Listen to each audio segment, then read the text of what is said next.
Hello, my name's Hannah Butler, and I have the awesome privilege of being Director of Knowledge Exchange here at the EMCC UK. My background is in education, where I was a assistant head teacher for teaching, learning, and assessment for many years, and then I also held the role of senior leader in education for coaching and mentoring across our region. Over my time in education, I was responsible for setting up many coaching and mentoring schemes for children and staff within education. I've spent over 25 years working with children and young people in education and in voluntary organisations too, that support young people with an increased risk of harm. It's often said that young people leave education armed with qualifications, yet employers state that many young people are still not equipped with the skills and competencies ready for the world of work. And I just wonder whether this is an issue that needs to be addressed for sure in the interests of young people. But I also wonder if coaching and mentoring community might have a supporting role to play in this space.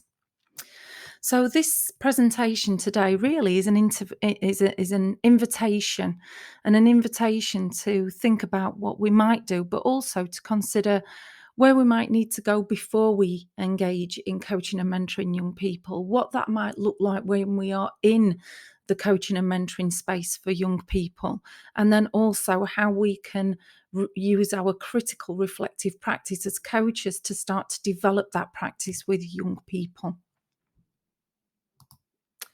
So the first thing I'm going to ask you is, why? I'm assuming if you are listening to this recording today that you are interested in working with young people. So why? What is it that interests you? Why do you want to do this work? Why do you believe it's important? And think about your internal and external positioning on this. Know why you want to work in the space will enable you to consider why it's important. And if you are not in it, get out. Young people need consistency. Consistency is key. So, like I say, if you're wanting to dive into this work, then do it and do it wholeheartedly. And if you find that it's not the space for you, then do it and do it swiftly. So that what doesn't happen is that you make half a commitment. And these if we're talking about children and young people, they need us to fully commit in exactly the same way as an adult client would. The next place is, who are you? Dig deep and be critical on your reflections and assumptions that you might make in relation to children and young people. We often hear the word ageism, and it's very easy to associate ageism with the aging population. However, I think I also noticed that ageism also exists around young people and children, and around adult expectations, and like I've said, assumptions around children and young people. And so, get messy on these assumptions, start to work out exactly where you might be holding on to assumptions about young people, and what personal bias might you need to be aware of. And that's not to say that we can shake them off and get rid of them. That is to say that what we can do is hold them, be completely aware of them, and avoid them from contaminating any coaching or mentoring space that we might be holding in service of a young person. So, to give you an example of what I mean, you probably can already tell. I'm a woman from the north of England. I'm a Yorkshire woman, and I live in an ex-mining community. So, as I'm saying that, what would you assume about young people living in my area? If I said that I lived in an inner city, what would you assume about the young people that live in that area that I might be working with? If I said that I worked in a public school, what might you assume? If I said I worked in a pupil referral unit, what might you assume? So, really start to dig underneath them assumptions and start to reveal what they're saying about you and what they say about your work. And again, thinking about any bias that you might be bringing to this space. And while I've, quite clearly said that assumptions are something that really take quite some time to shake off, at least if part of the way we start to become aware of them, then we can reduce the level of contamination that they might make to our coaching or mentoring space. So once we start to dig under who am I, why do I want to be in this space, then we might start to ask ourselves, where do I want to be? What is the sector that I am being particularly drawn to? And why is this sector interesting me? Consider any points of benevolent bias as well. Well, I really want to work in a Peru because I think I can make a difference to these young people, and kind of that halo that we might be holding over our own heads and thinking that our practice is something that is saintly. I can honestly assure you, when you start working with young people and children, that they give so much more than they get.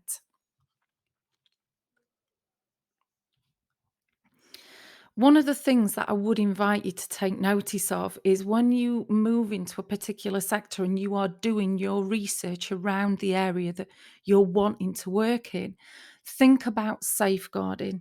Safeguarding is really, really important. So I would encourage you to consider and work within a sector and an organisation that provides safety for yourself, for their organisation, and most importantly, for the young people that you are going to be working with. So the kind of things to think about, are ask them about their safeguarding policy and practices.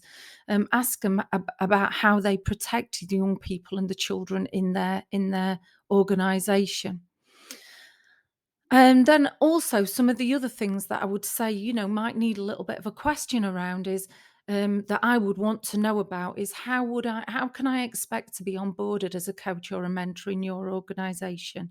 What kind of training are you offering me that is specific to the group that I'm going to be working with? Then, in addition to that, obviously, you'd expect this, me being a director at the EMCC, that I would say, what supervision is in place, if any? And if there isn't, then what is the expectation around supervision, around you getting your own supervision? Again, if the answer to these are, oh gosh, no, we've not thought about those, we've not thought about onboarding, we're just, we're a youth group in the community and we've just thought it'd be really great, to get coaches and mentors for our young people, then maybe this is something that you can actually offer to develop and provide as a coach or mentor volunteer. That you might say, well, look, I can help you to think about an onboarding process. I can speak to people at, EMCC UK, who I'm sure would be delighted to help us with that. Again, it may be that you're in a position to be able to train people who are thinking about coaching and mentoring, who are coming along as volunteers. And again, what kind of supervisory space can we offer to these people to make sure that we are cultivating a culture of safe practice?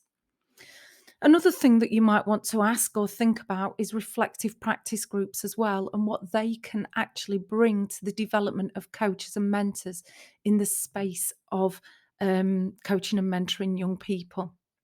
So this is I've used a number of models throughout today, but certainly I've used reflection for action, which is from Thompson and Thompson's reflective practice. All the references are at the end of this slideshow.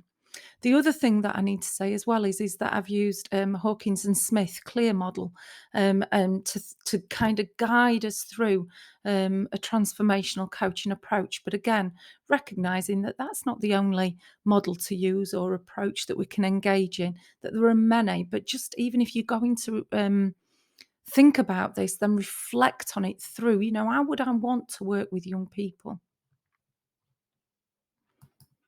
So, reflection in action. So, assume now that I've identified the sector that I want to work in. I've even identified an organisation that's looking for volunteers. I've gone through the onboarding process. I've done some training. They've given me my safeguarding training, and I've done all the policy reading and checking. And I've been recruited as a volunteer, and I'm into my first sort of session.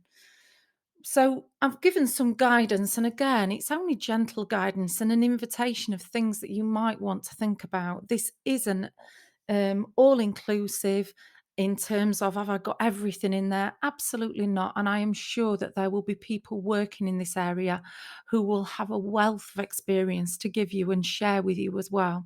So seek those people out. What I would always say is when working with young people is start gently. Think about how you're going to build that rapport and that trust, and what do you need to think about. Some of these relationships don't come easy with young people. Sometimes they may be there because they're there because they want to be in that space, but they might not know how to cope with this space. This may be a first time that somebody's truly listening to them, that's being patient, that's being gentle. But another thing that we need to be aware of is staying at their pace and staying side by side with them in this as well. And when I say side by side, I do mean metaphorically speaking.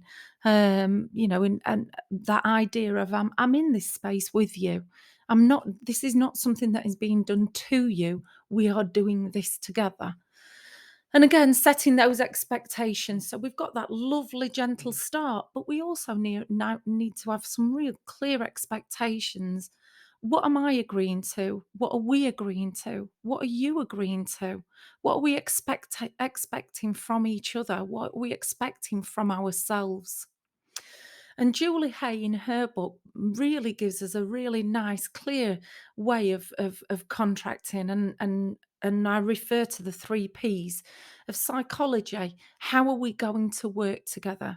And then procedurally, when are we going to work together? Where are we going to? And how often? In creating safe psychological spaces, the procedural part is really, really important. How can I create a really strong psychological space that is attuned to the physical space that I'm bringing as well? So professionally, again, when we talk about professionally, young people might not really be overly concerned about whether you hold an MA in coaching and mentoring, or whether you are a doctor in coaching and mentoring, or whether you've got your level 5, level 7. They may be more, and again, they may not even be interested at this point about how they can complain. But I think it's really important for us to have a really strong understanding that one of the key players in a coach when we're coaching and mentoring young people is power and empowerment. And how can we hold a space that empowers young people, and that we actually acknowledge and recognize that there is an obvious power differential within the space. There is an obvious power dynamic at play. And how can we turn the volume down on the power that an adult might have and turn the volume up for a young person? So one of the things that you might like to think about is, how are you going to complain? If me and you aren't getting on, and if this doesn't feel right to you, how are you going to speak up and be heard?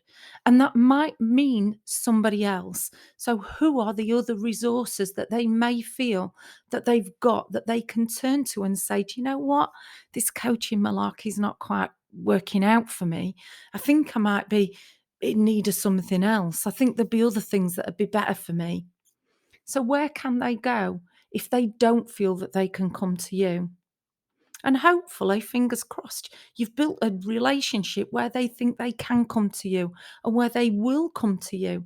But what are they going to do in the event that they don't feel as though they can come to you?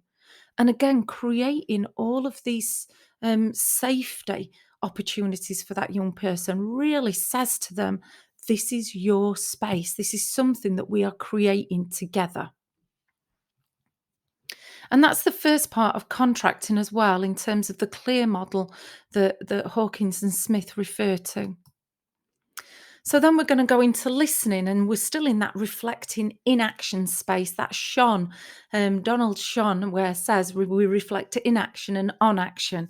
And this was extended from by Thompson and Thompson as well, to say reflection for action and reflection with action. So silence, and silence is golden, we know it is. But again, thinking about that power dynamic that might be in and around that room and that space that we're holding, and how important it will be to recognize moments when you may want to jump in and may want to start rescuing, when you may feel as though you've got an answer and a solution. After all, we have all been children and young people. However, we have not been this person. And so, in the same way that we'd work with a client, we'll support them through silence. And when we don't get it, say that we don't get it. Gosh, that sounds really tricky for you at this moment in time. I can see you really, really rolling that around at the moment. And give them that beautiful silence that as coaches and mentors, we can all give them. And just because there is silence in the room doesn't mean that there isn't the thinking going on that is necessary, the rolling that marble around in that space in order for that young person to be given some reflective time. And this is where I refer to staying alongside somebody. So, how will you hold and continue to hold that psychologically safe space for the child or the young person to explore? What sort of questions might you be asking? Or what sort of affirmations might you be giving them in order to encourage them to stay where they are and be patient with themselves? And again, encouraging the pace that they are looking for, to really think about the pace that they are keeping and whether that pace is in their best interests. So this takes me to that idea of dancing in the moment that Mannix refers to. That and again that idea of that it's not a chase. So I'm not going to chase you. I'm not going to speed this up. We're just going for that lovely, gentle stretch. And how will you stay and dance in the moment, paying attention to what is? Sometimes I'm always reluctant to think of coaching and mentoring from a dancing metaphor, for the simple reason in the dancing that we tend to see, on the Saturday evening on the TV, there's a lead person in all of this.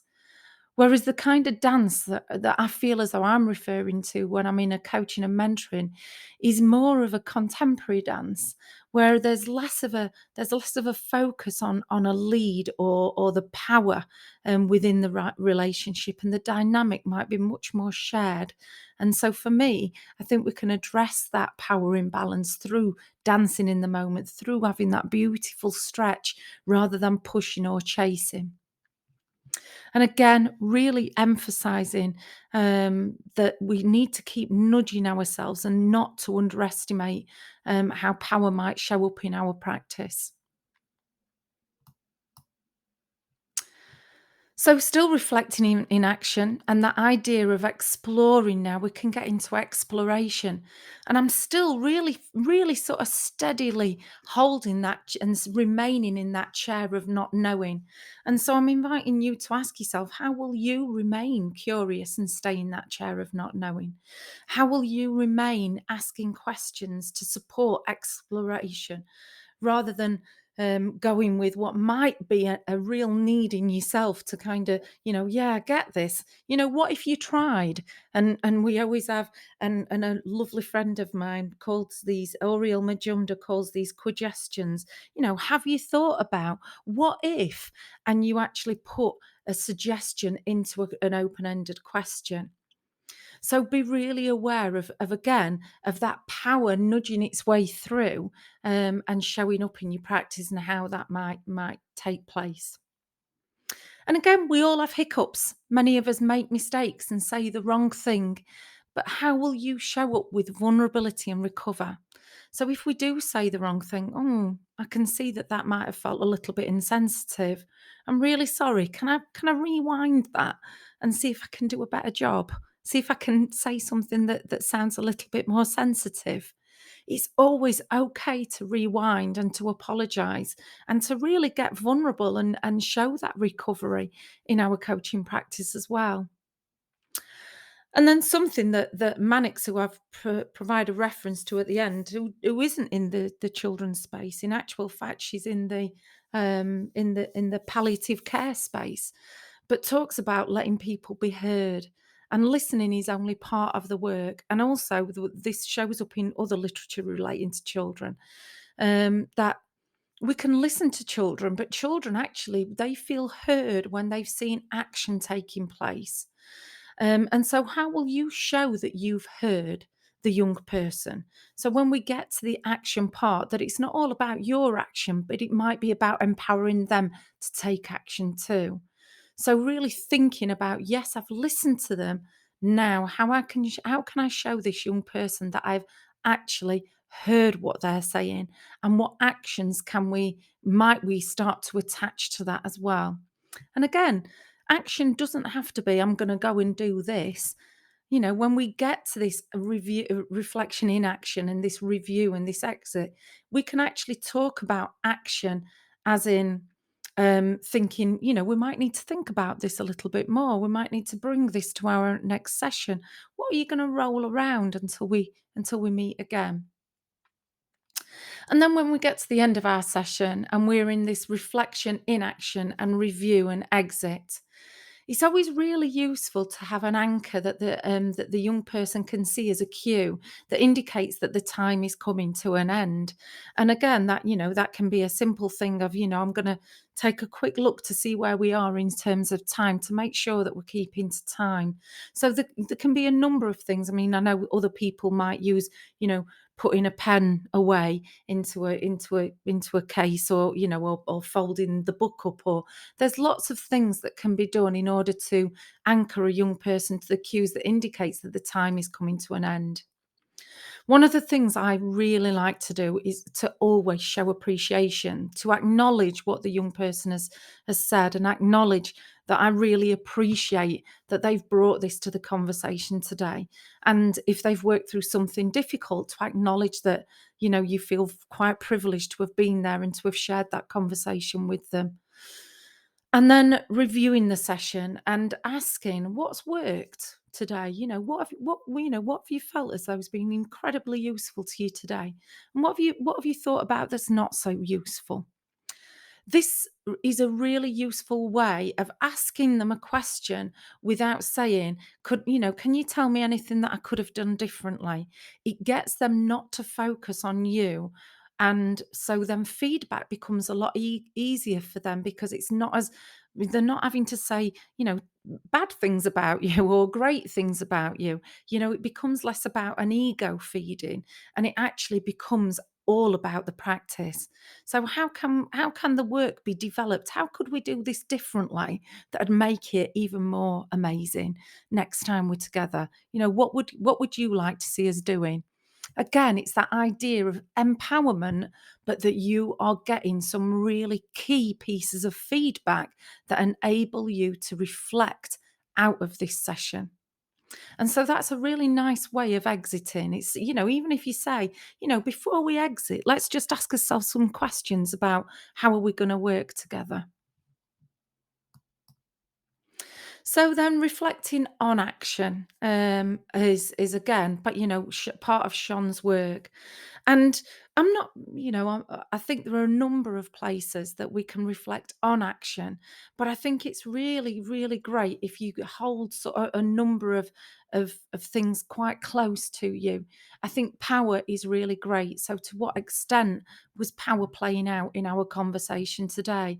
And was it an empowerment, or was it was it kind of this negative connotation that we might have of power? And what was happening in the section, and what are you notice session, sorry, and what are you noticing now? As you just sit back, and if you want to, use this time, you pause. What am I noticing now?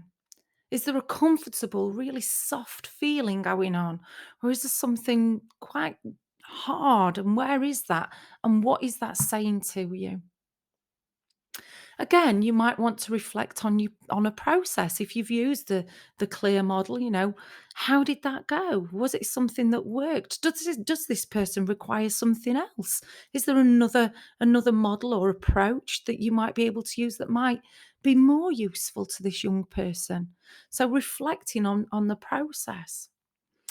And then, obviously, one that I absolutely love is to use the 7 eye model from Hawkins and Soe, and just thinking about how we can look at things through the different perspectives. So, look at it from the eyes of the young person, look at it through our own eyes, look at it through a wider perspective in terms of their community, their space that they are in, and really kind of digging deep on more of a systemic approach to our reflection on action, rather than it being very singular, very process driven. We can start to push our reflective practice into different directions and really start to develop our mastery, and to see that actually our reflection on action might not be about a single session either.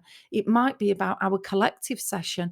Our reflection on action might be about the assumptions that we've noticed that I'm carrying, or it might be about the power that's been played out in a number of the sessions or in a number of different relationships. So, again, pushing the envelope on that reflective practice. And you've probably also heard that I've been talking about critical reflective assumptions as well. And although I haven't put a reference to this, this is from the work of Mesereau. So if you are interested in that, then don't hesitate to contact me at the EMCC. So, this is our final slide for today, and reflection with action. So, this is the kind of conversation that I'd be having in reflection about, what were the key findings from my reflections? Have I dug deep enough to build my reflective space for myself to be able to really get to know the situation, the individual, the group of people, the community, and myself better, and the practice that I'm actually developing and delivering in this space? So, how am I going to build on that practice? How am I going to plan and build on some of my key strengths that I know that I've got? What are some of the risk areas that I might be holding, that might be showing up? How might I address other points that I'm starting to notice? Have I got a lovely, comfortable feeling about all of this? Is that okay? Do I need to look at any shadow points that I might be missing? Or am I kind of in this like wonderful wave of enthusiasm of working with young people, and I might not be noticing the darker sides of the. I like to refer to reflective practice as more of a glitter ball that moves and is continuing, but is more spherical. And so you've kind of got this beautiful iterative process of reflective practice. But what you've also got in addition to that is that not only does the light hit it and it sparkles and shines, but as it moves around, there's also shadow and darkness, and something that we really need to dig for to be able to find, to illuminate it and turn it back into that sparkly space again. And then the final part of this piece is, what will I do now? Where will I go with this? How is this going to inform what I'm taking into the future? So I want to thank you for being with me today. Like I say, if any of you feel as though you want to get in touch, or we are going to be holding a webinar session at the end of this month for the EMCC, go on to events and find that. And I would love to see people attending at the end of August. It'd be great to see some lovely faces who are interested in the coaching space for children and young people.